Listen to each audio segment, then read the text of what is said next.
Olá, vou fazer a correção da atividade aqui dessa primeira questão da apostila. Considere a seguinte situação. Um ônibus move-se a velocidade de 45 km por hora em relação ao asfalto. Entre os passageiros está Carlos, que se encontra sentado no ônibus. Então, eu vou marcar aqui, ó, esse aqui é o Carlos, dentro do ônibus. Enquanto isso, Paulo aguarda sentado no ponto de ônibus. Então, vou marcar aqui, ó, do lado de fora aqui no desenho, tem o Paulo. Com relação à situação descrita, responda as perguntas a seguir. Letra A.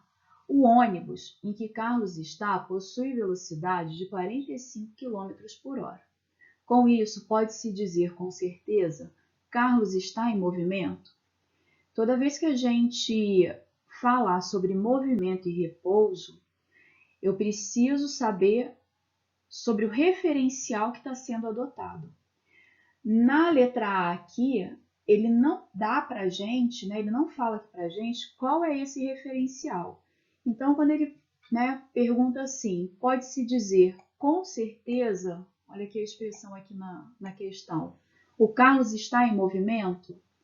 A resposta é não, porque eu preciso de um referencial. Se eu adotar Carlos em relação ao ônibus, ele vai estar parado.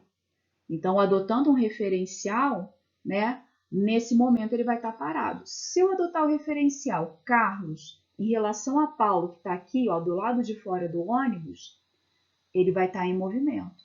Então, com certeza, eu não posso afirmar, né, que Carlos está em movimento, porque eu não tenho o referencial.